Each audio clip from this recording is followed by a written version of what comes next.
Mukasi muri Zimbabwe tinochingamidza zvekare kune chimwe chirongwa pano paZim Facebook Secrets and Confessions kuri seikose kwamungava muri kumativi mana enyika. Tadzoka zvekare nemamwe mamessages makaiwonawo here episode iyo yandakaposta nezuro yatainge tichiverenga maconfessions etina anti mamoyo. If not, you can search and then you can see that episode. Pa episode iyoyo pane nyaya yevamwe vahanzvadzi avo vanoti vakaona nyoka yainge ichirutsa mari, nyoka yemurume wavo. You can listen to that episode. Rekezei batapinda mumamessages edu atadzoka takabatirai. Message yedu yekutanga yakamira sekudai so zvakangoma azvo veduwe yo yapakaipa. Hanzi makadi zvenyu mukoma, zita rangu harina haro basa, ndinobvawo kumazowe, tinoitawo zvekurima uye zvekare tine project yedu yekupfuwa huku mabroiler. Saka project iyi takaitanga mainge muri mugore ra2019. Patakatanga project iyi zvinhu zvainge zvichifamba zvakanaka, saka taiti kana tikapinza mabatch angu e200 birds kana kuti 300 mabroilers, mukoma ndaiti ndikamapinza ndaipedza kumaburitsa pasina kana kurasikirwa neprofit. Dzimwe nguva taikwanisa kungofirwa kana nehuku 3 kana kuti 5 pabatch ye300. Ende vanhu vazhinji vainge vachitisapota, vanhu vainge vachitenga nekuti huku dzedu vainge vachiti dzinonaka nekuti dzainge dzichiri organic panguva yacho iyoyo. Izvi ndichizvitaura ninoda kuti vamwe vanhu vange vachiziva munyika medu mumakore anotevera muchaitika imwe yavanoti health disaster nekuda kwezvimwe zvinhu zvatiri kuita isu sevarimi. Saka yambiro yangu ndeyekuti kune vamwe vanhu kunzouko vanofarira kutenga huku, especially mabroiler, munofanira kuti munge muchiita ka research kuti vanhu avo vanopfuwa huku dzacho dzamunozotenga, huku idzodzo vari kudzichengeta sei, nekuti isu vamwe tinotya kuita loss. Saka tine zvatava kuita like mashortcuts atava kushandisa kuti huku dzedu dzatinenge tapinza dzinge dzichizokasika dzabuda, nekuda kwekuti mukoma kunzouku mari hakutorina zvachose. Saka kana ukamirira kuti ndichazoita mari, ndichazoti ngati ndaita mari, haufi wakaiita. Regai ndikudzosei kumashure zvishoma apo patainge tichiri kuSouth Africa. Tainge tichigara muprovince yeKZN. Tichigara muKZN tainge tichishanda mumapurazi. Saka mudzimai wangu iye ainge asingashandi papurazi apo patainge tichigara. Iye ainge achishanda pane rimwe purazi apo painge pachichengetwa huku. Papurazi ipapo purazi rainge richinzi rekwaChris. Saka ruzivo rwekuchengeta huku ainge ainahwo. Saka pakazotanga kuuya vanhu vainge vonetsa vachiti maZimbabwenzi ndimi muri kutitorera mabasa edu. Nemudzimai takabva tachizoti tagara pasi tikabva taona kuti zvechokwadi Joni yainge yapera. Tagara pasi takatanga kuzvibvunza kuti zvino Joni zvayapera toita zvekuita sei kuitira kuti tirambe tichikwanisa kuchengeta vana vedu tichivapa upenyu hwakanaka sehwatainge tichivapa. Because prize padainge ndichishanda ndainge ndichishanda saforomani, kamari kandainge ndichipiwa kainge kari kamari kainge katori kainge kari kamari kanototengawo. Saka vana vedu vainge vachitoendawo kuma-private schools, uye zvekare tainge takatokwanisa kutotengawo stand tikatovaka muno mumazowe. Saka nemudzimai takagara pasi ndikati zvimwe kuda kana tikatora license ndikatanga kuita zvekudriver matruck. Asi mudzimai akabva ati iyo long process plus kuzotanga kutsvaka basa plus ainge achitya kuti ndinokwanisa kuzopisirwa mutraki nemazulu. Saka akabva achizoti nhai murume wangu, kukana kuri kunzi tikaunganidza mari, mainge muri mugore ra2017 ipapo, akati murume wangu kana tikaunganidza mari tobva tichizotanga project redu rekuti tinenge tichipfuwa huku. Ndikati kupfuwa huku tingaenda kumusha kunogarira kupfuwa huku, zvinoita here izvozvo? Akati we can just try and see, tinge tichiona kuti tinokwanisa kubudirira here. Asi ndainge ndisingadi kupinda mune nyaya idzodzo. Saka muna 2017 akati ndine kamari kangu zvandava kuita ndava kutumidzira amai vangu mari, then tobva tachizombotanga nehuku 50 likati paribo. Akabva achizotumidzira amai vake kudomboshava mari yekuti vange vachizoota huku zvekare nekuzotsvaka mushandi wekuti ange achizodzitarisa huku idzodzo dziri 50 kudaro. Saka akati atumidzira mari huku dzakapinda pakangofa huku 2. Mukoma ndikatoona kutoti kaprofit kacho kainge kari kaprofit kainge karipo, zvose zvainge zvakarongeka maonero angu. Saka ndakabva ndachizoudza mudzimai kuti ndainge ndiri interested. Takabva tachizopinza zvekare dziri 100 huku idzi zvekare project iroro rainge riri rekumusha kwavo ikoko. Tikatumidzira mari tikaona kuti takatoita kaprofiti. Ndobva ndakabva ndachizofunga kuti tinge tichizotanga project yedu kwedu kumazowe. Takabva tachizonopinza huku idzi takanodzipinza dziri 200 saizvozvo. Aiwa zvinhu zvainge zvichifamba zvakanaka kusvika tichizobuda munyika yeSouth Africa tikadzoka kuZim. Takakwanisa kutotenga motikari dzedu 3 kubva ipapo, ende tikatokwanisa kutobatawo makontrakt mumabucha nemumasupermaketi. Zvinhu zvakazotanga kuoma mainge muri mugore ra2023. Saka muri mugore ra2023 zvakaitika mukoma ndezvekuti field yehuku yakatanga kukwira, madrugs akatanga kudhura, vanhu vainge vachingoda ende vanoda huku dzakachipa. Hakuna anoda kutenga huku dzinodhura kunyange zvikanzi huku dzako dzinenge dziri organic. Saka mari yatainge towana yainge yotadza kubhadhara makosti apa. We are now relying on farming. Saka vanhu kunyange taiti kana tikavaudza kuti huku dzedu dzinodhura nekuti dziri organic, ndipo pandakabva ndachizosangana neumwewo murimi uyo wandichati Tinashe uyu anobva kuChinhoi. Akabva achizoti mukutaura kwatainge tichiita akanditi, bro, haumbofi wakabudirira nenyaya idzi dzeorganic nekuti vanhu vanoda huku dzakachipa. Zvino imiwe organic muri kusarira muri kumashure. Akabva andiratidza mishonga imwe yaainge achishandisa. Akandiratidza ari mapictures akati kune vanhu vanohodhesa nekutengesa anonzi mahormone booster, but awa anotengeswa kublack market. Saka liquid yacho iyoyo inowedzera kukura kwehuku. Even 5 days unotoona change kutoti huku iyi inenge yatova ready kuti unge uchitoidya. Saka paakandiratidza mukoma ndakabva ndachizotaura nemudzimai wangu. Takagara pasi, tainge tisingazvizivi kuti mahormone booster awa epablack market iwo anokonzeresa zvirwere zvakasiyana-siyana. Akatiudza kuti unongosanganisa nefeed huku dzako dzinokura nekupasika. Ndakatanga ndichatya, asi ndakazviedza pabatch re100 ratakapinza. Tikati huku dzatapinza idzi dziri 100 tichadzipatsanura nedzimwe dzatainge tapinza dziri 300.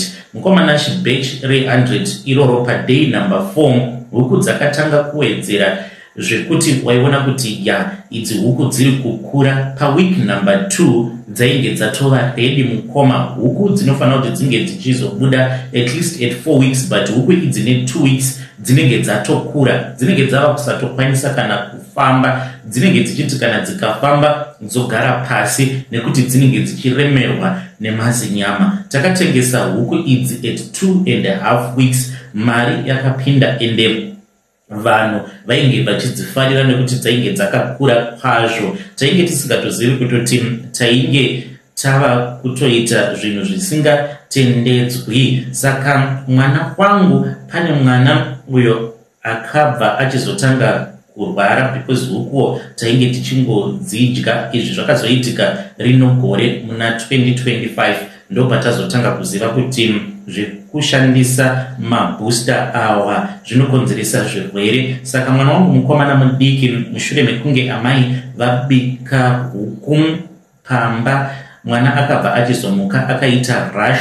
Ainge achirutsa, ainge achinzwa mudumbu. Takabva tachizoenda naye kuchipatara. Chiremba ipapo pavakatiudza kuti mwana ainge achirwara ende urwere uhwu hunokonzereswa nemagrowth enhancers vakabva vachizotiudza kuti tainge tiri vanhu vanonyanyisa kudya nyama dzema-GMO zvinova zviri zvinhu zvatisingakwanisa kunzwisisa, but nekufamba kwenguva manje ndipo patakatanga kunzwisisa kuti zvinhu izvo zvatiri kuita mabooster ose atainge tichishandisa ndiwo ainge okonzeresa kuti mwana wedu ange achirwara. Saka ndichiuya panapa ndiri kuda kuti inge ichizova confession yangu sechiziviso kune vamwe varimi vanopfuwa huku vanenge vachida kukasika vaita profit nekukasika. Huku idzi dzatinozotengesa sesu mukomanashi tainge tatova nenguva yekuti taiti kana huku dzedu dzikabuda dzatinochengetera kuname hidden taizodziendesa roundabout kubudiriro huku tozonodzitengesa. Dzimwe nguva makuseni tinodziburitsa kana nema$2 kana muchiti ndiri kunyepa munokwanisa kuendako munotarisa vanhu vanotengesa huku makuseni kuti vanodziita mari dzedu taitodzitengesa nema$2 kuti dzinge dzichikasika dzabuda nekuda kwekuti tinenge tadziburitsa ne2 weeks, saka profit yedu inenge itori bho. Saka tainge tichishandisa mahormones awa hanzi anobva kuna Kenya, anogadzirwa kuEgypt, kuIndia, asi ndeepa black market. Hanzi akatobhaniwa, haafaniri kuti ange achishandisiwa pa livestock zvachose nekuti anouraya ende anogadzira zvirwere mumuviri wemunhu uyo anenge achizodya nyama iyoyo. Anouraya vanhu zvishoma nezvishoma, unoita zvirwere zvakaita secholesterol, cancer, kana kuti mabhonzo ako anotanga kuita weak. Mari munenge muchibata zvenyu sevarimi, but munenge muchikonzeresa urwere mukati mevanhu. Saka ndo secret yangu iyo yandinayo, kungoti kunze kwacho kwakaoma mukomanashi. Pari zvinhu zvandava kuita, tava kuti dzimwe huku kana imwe batch tikamboipa growth hormones, then imwe batch inozotevera tobva taregedza kuti tinge tichiipa growth hormones. Asi iyo yatinenge taburitsa isina growth hormones, kaprofit kacho mukoma kanenge kari kashomanana nekuti huku idzodzo kuzoona dzichizopera kutengwa dzinenge dzotodya profit yako. Asi idzi dzinokura ne2 weeks, kunyange ukashaya mabhaya for the next 2 weeks unoziva kuti dzinenge dzisati dzava kudya profit, dzinenge dzichiri kudya mari iyoyo yecapital. Asi ndo zviri kuitwa nevanhu vakawanda. Kurudziro yangu ndeyekuti kune avo vanotenga kunyanya huku mabroilers mucommunity menyu, chingoitaiwo research kuti munhu anopfuwa huku uyu mucommunity medu anoshandisa here mabooster awa, nekuti it's a health disaster mukoma. Cancer dzichauraya vanhu mukati umu nekuda kwezvatiri kuita isu varimi. Ndakati nerimwe zuva ndakagara pasi ndikati kana isusu vehuku tichiita seizvi, ko vanopfuwa nguruve, ko hove, ko avo vanopfuwa mombe vari kuita nezvei in secret. Yo, vedare ndo message iyo yandakatumidzirwa ichibva kuna mukoma vedu. Zvakangoma hazvo vedu we kuna nachiremba vanoteererawo zvirongwa zvedu, please tibatsireiwo mucomment section kuti kana ukaramba uchidya huku dzakadai dzekuti dzinenge dzichipiwa hanzi magrowth hormone iwawo, chii chinozoitika kwauri? Pakaipa kani zvinotyisa izvi. Unoitawo here zvekupfuwa huku? Kana kuri kunzi unenge uchitawo zvekupfuwa huku, you can come to my inbox and then you can also share with us your own story. Kana kuri kunzi unoitawo izvozvizvi zvekupa huku mishonga yekuti dzinge dzichizokasika dzakura. Hanzi at 2 weeks huku dzinenge dzatova ready kutoenda kumarket. Akomanaka pakaipa. Kune vane ruzivo, what is the difference panyama yacho yehuku inenge yakabaiwa ma injection nekupiwa ma liquids iwawa ema growth hormone. You can tell us in the comment section kuti ungaziva sei kana kuri kunzi kana weidya huku iyi panenge paine musiyano here kana kuti does it even taste better than a normal chicken. Rekedzai tibva taenda panyedu inotevera. Nyedu inotevera yakamera sekudai so hanzi uroika nemukoma wose munhu akaromba wose munhu anoenda kun'anga ziva kuti panenge patova nepossibility yekuti unenge wava kutonotora uroi nekuti n'anga zhinji hadzifi dzakakubudira pachena kuti ivo vanotoita zvekutoroya. N'anga yakandibatsira yekuzaka yakazondibudira pachena mushure mekunge ndatanga kutoita mari mainge muri mugore ra 2005 pandakaromba ndikabva ndachizotenga Range Rover muri mugore ra 2007 yainge iri model iyoyo ya 2007 yandakatenga nekuda kwekuti ndainge ndaita mari yakawanda. Saka sekuru ava vakazondiudza chokwadi mushure mekunge zvinhu zvangu zvapanduka zvava kutanga kutaura neni. I am a businessman wemuno mumasvingo. Takatombopinda mazviri izvi zvemabhazi but ndakazoitirwa godo nevamwe avo vainge vaine mabhazi avo masvingo to Harare route paishandiswa juju chaiyo. Vamwe vakatoendera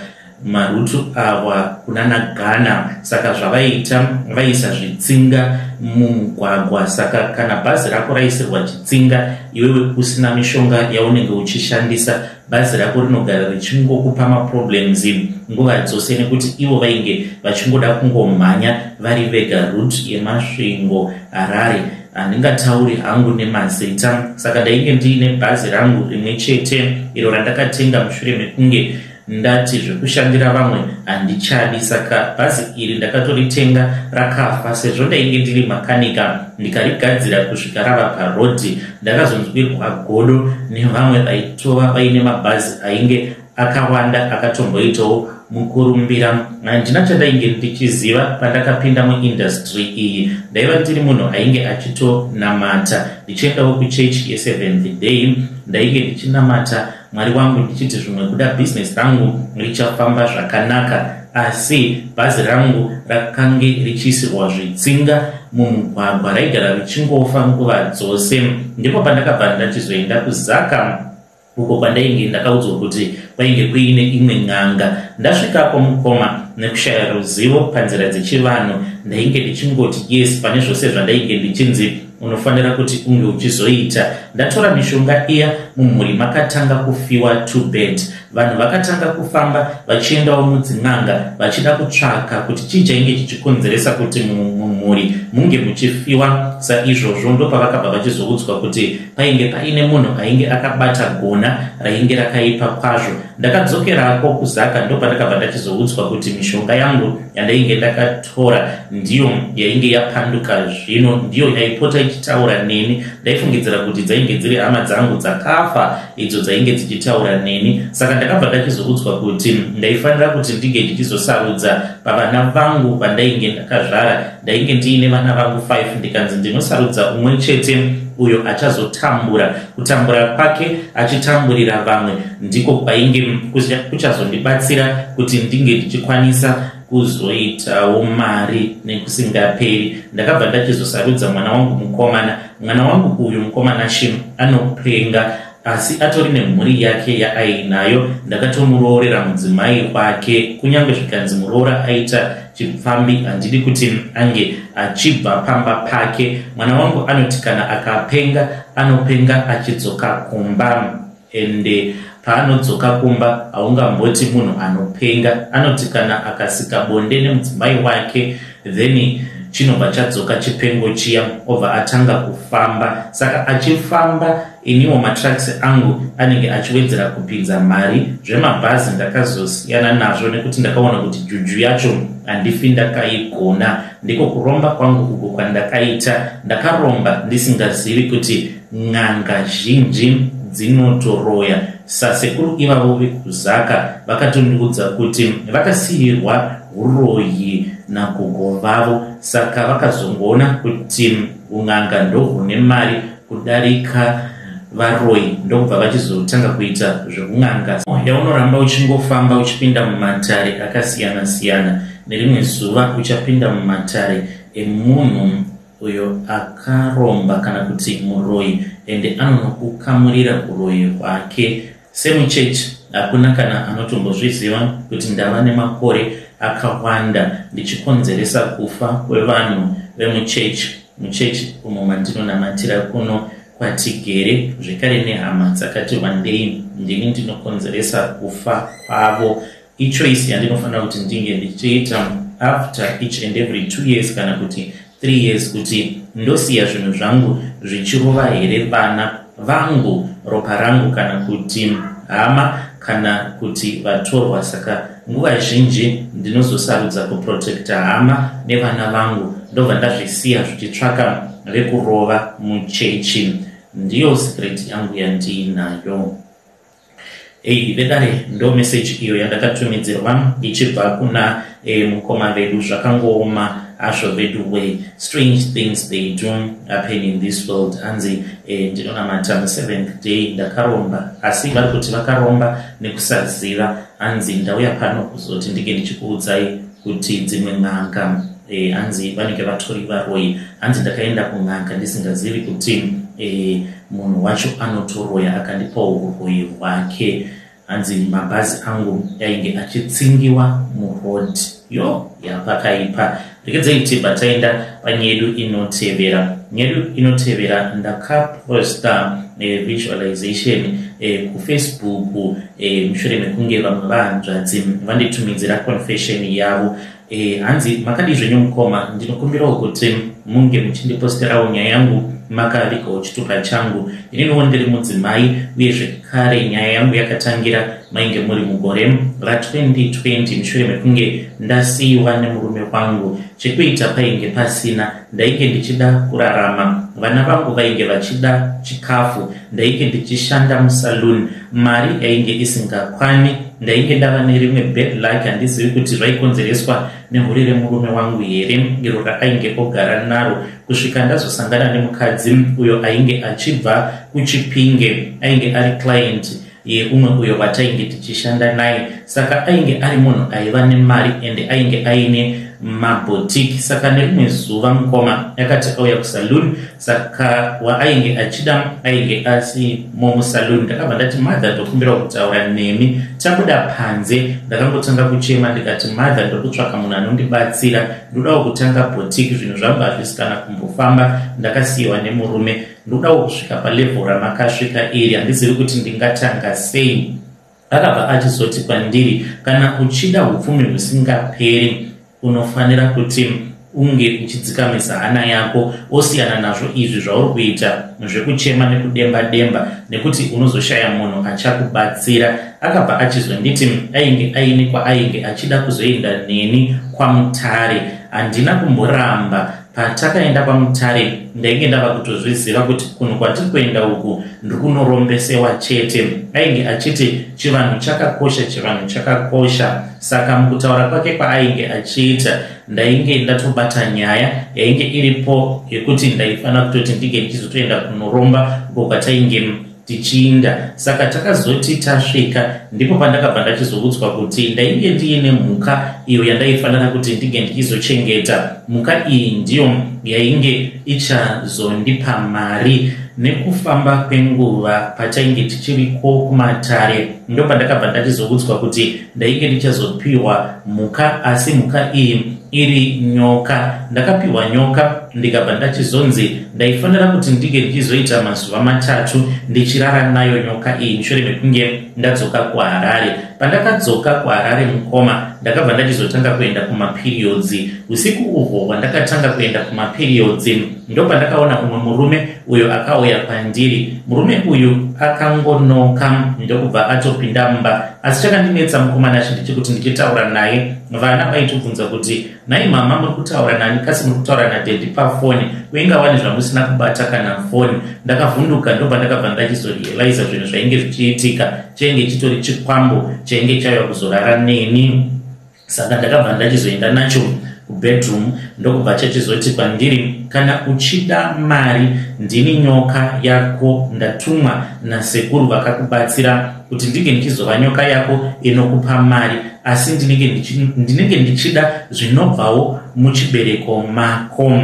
Ndakanga ndisingazivi kuti zvainge zvichireva kuti kudii. Ndakabva ndachizotanga kurara naye murume uyu. Aishanduka achiita nyoka odzoka kuita munhurume. Akarara neni kwemazuva matatu ndeko kumaperiod. After ndaenda kumaperiod nerimwe zuva ndakanzwa kuti painge paine zvinhu zvainge zvichida kubuda kuzasuko. Ndikati kasi ndava kuda kudzokera kumaperiod here. Ndopa ndakabva ndachizoona message mufoni mangu. Message iyi yainge yakabva kuna sekuru vakabva vanditi chitsvaka ndiro dinner plate yewhite, unofanira kushandisa zvewhite chete. Wobva wachitsvaka room. Ndikati sekuru zvino zvandisina room ndoita sei yekuti vana havapindi muroom imomo. Vakabva vanditi alright, ndava kuita kuti zviri kuda kubuda zvimbomira kubuda, ndava kuda kukutumidzira mari. Ndikati unonditumidzira mari sei, neEcoCash here? Vakaseka vakati kwete, isu hatiti zveEcoCash, tinoita direct send.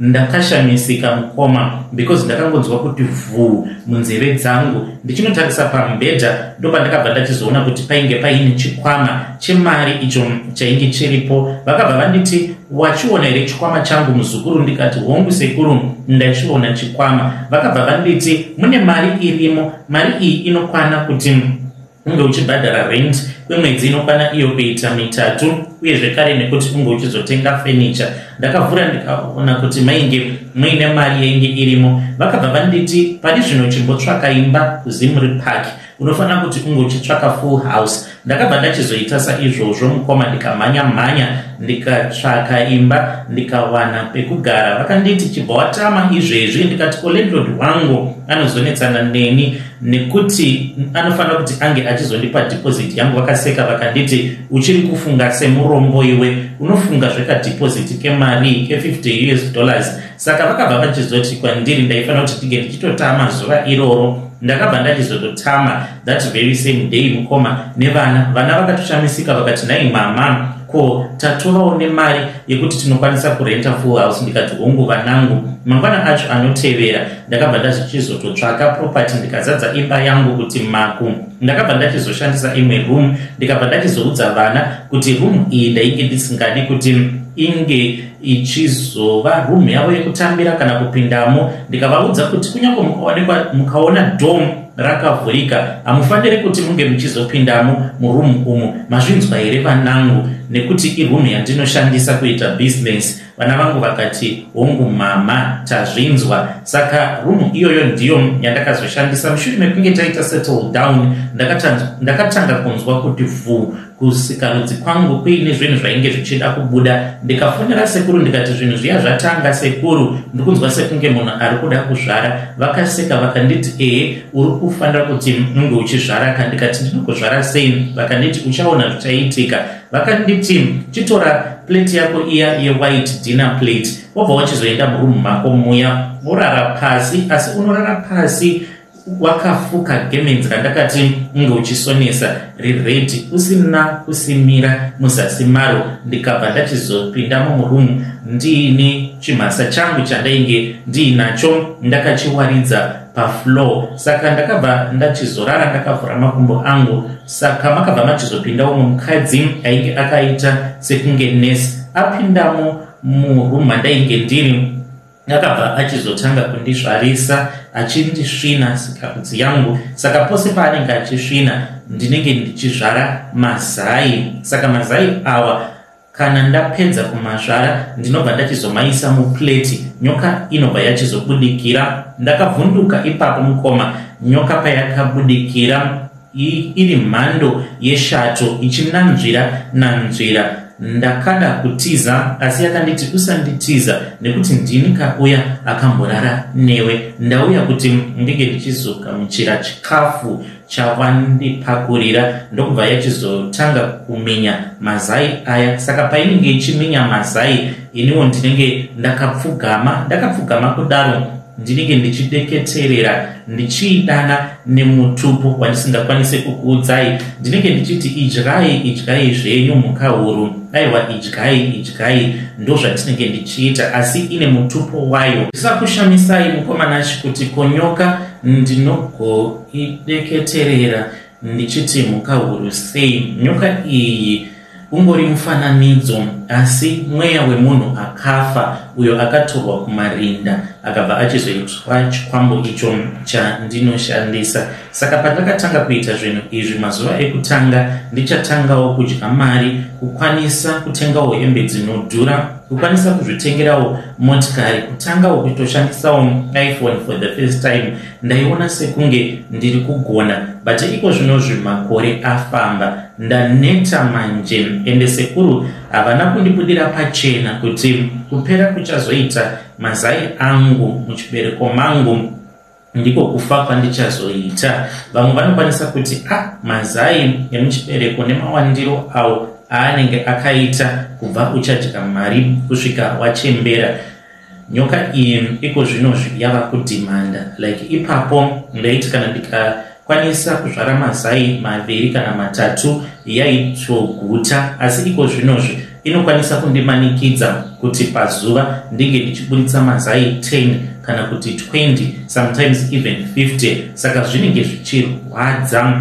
Period pain yandinonzwa pandinotanga kunzwa kuti ndava kuda kuzvara, uye zvekare ndinozotopinda mulabor. Saka ndizivi kuti ndichashingirira kusvika rini, nekuti pazuva ndinokwanisa kupinda mulabor kana 2, sometimes inokwanisa kundipawo nguva yekuti ndinge ndichizorora. Saka pain iyoyo ndiyo inoita sekuti inotombondipengesa dzimwe nguva, nekuti ndinenge ndasakara nemarwadzo apa ndisina munhu anenge achindibatsira. Zvandakaita izvi mukoma ndava kuzvidemba. Pandakambodzokerapo kwaMutare ndichida kutaurirana nawo sekuru, vakabva vachizoti kwandiri, nyoka yako handichakwanise kuti ndinge ndichiitora. Ndikati neizve nhai sekuru? Vakati nekuda kwekuti yakurisa, dai pawakaita mari, pawakaona kuti hauchazvikwanisi zvinhu izvi, dai wakakasika wadzoka kwandiri zvimwe kudai ndikadai ndakakubatsira. Ndikati sekuru, hamuna kumbogara makandiudza kuti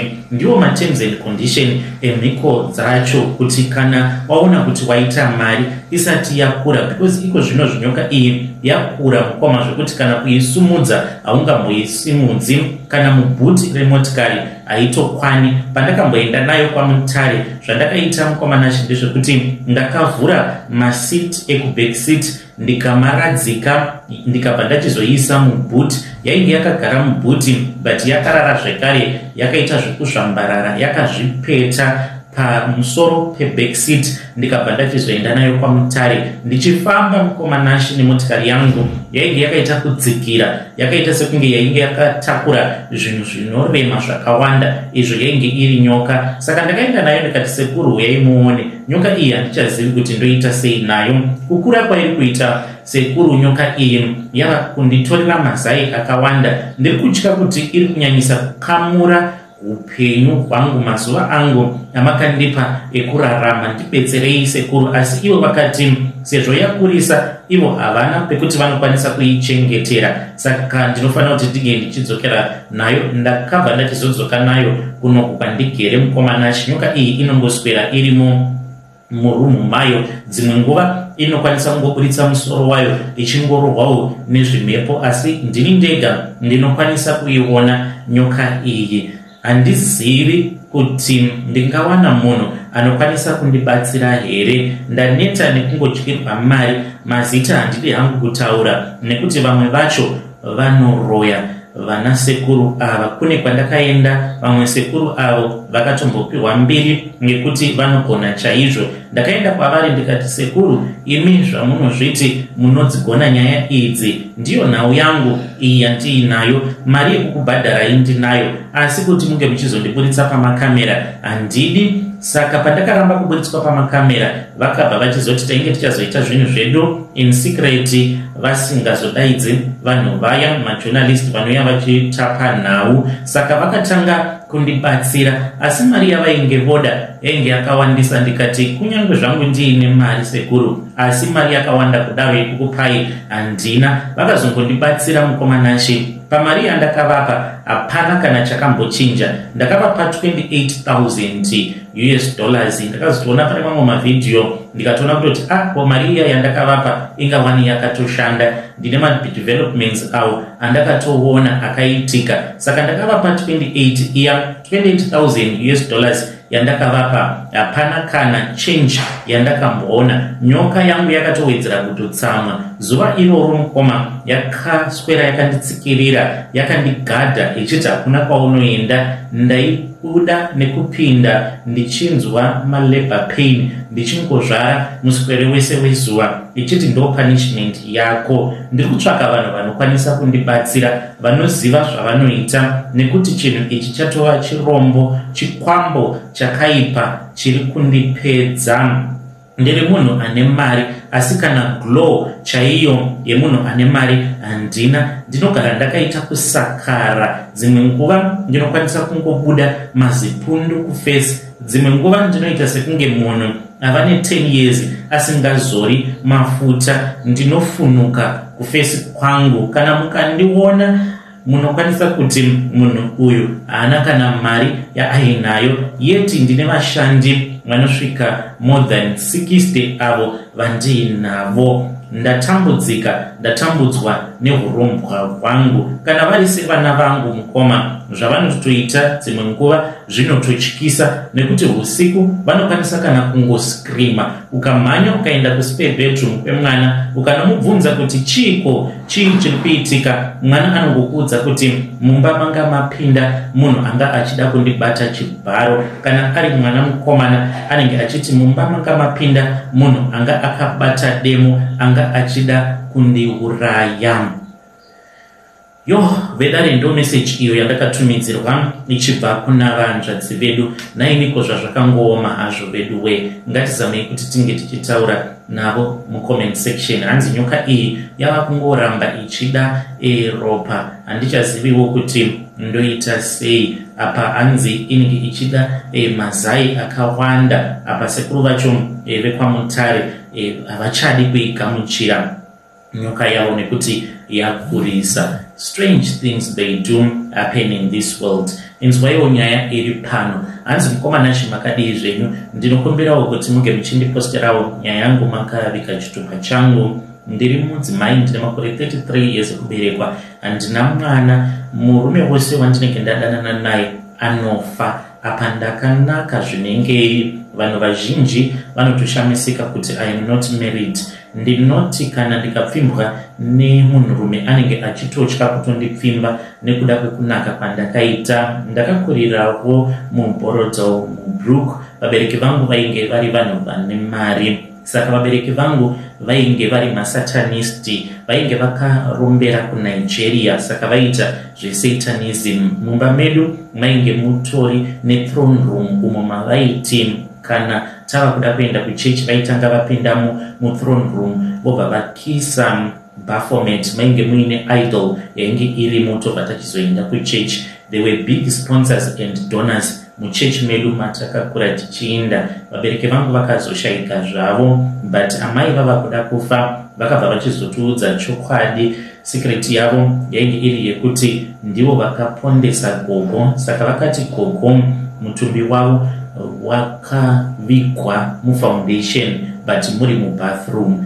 Vabereki vangu vakaromba ende vakafa vasina kutigadzira. Saka wose munhu wandinenge ndarava naye munhurume anofa. Apa ndava kudawo kuroorwa. Handizivi kuti ndingabatsirikana sei. Kuchechi ndinomboedza kuenda, asi kana ndikanamata zvinotowedzera kutoita worse. Kana ndiri murelationship, murume iyeye anokwanisa kana kutongondiramba pasina zvandinenge ndamuita. Pari zvino ndiri kugara kunoku kuUK, but most of the times ndinenge ndiri kumba hangu. Zvinoitika kwandiri ndo zviri kuitika zvekare kune ma cousin sisters angu. As a family mukoma, we are full of bitterness. nekuda kweizvi zvinoitika. Pekutangira hatitorina, mari tinayo yakawanda asi anotibatsira hapana.